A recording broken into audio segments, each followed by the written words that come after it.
I got the sense that you sort of went to New York after college and figured out your own path or your own methodology for how to achieve what you wanted to achieve. And I read that you wrote letters to directors, and it's like I had the sense you gathered your own tribe of people, and you proactively created your community. I wish I could credit myself with sort of a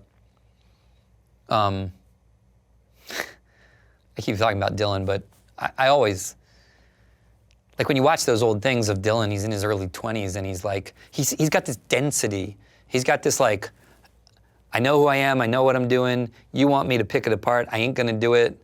Like, I mean, you just kind of go like, how does anybody know?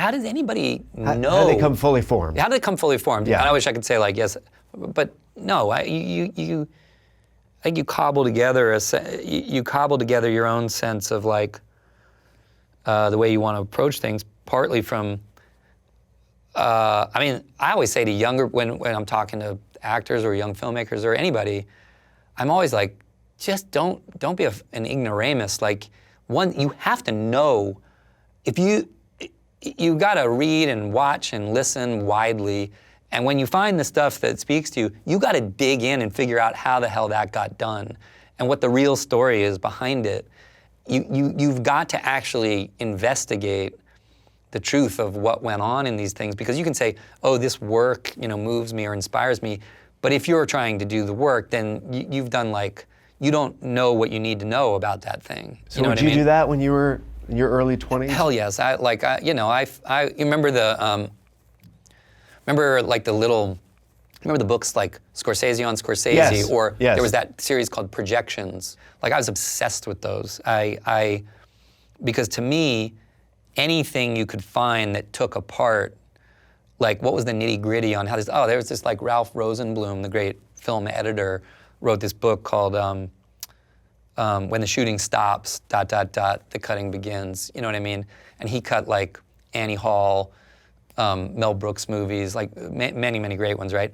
The chapter in that book about Annie Hall was like a revelation to me.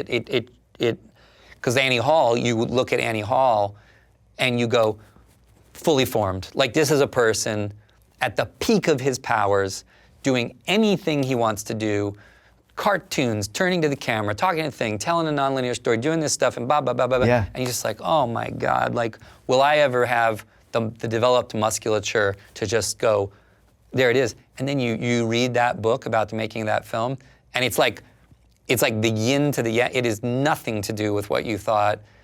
It was cobbled together in failure, reshooting, discovery, reshooting. And the thing he started off making, he abandoned completely and remade it over into an entirely different thing with an entirely different focus. And he was still shooting, and he shot the introduction at the beginning of the movie like a day before he locked the film. You know what I mean? It's like, and if you don't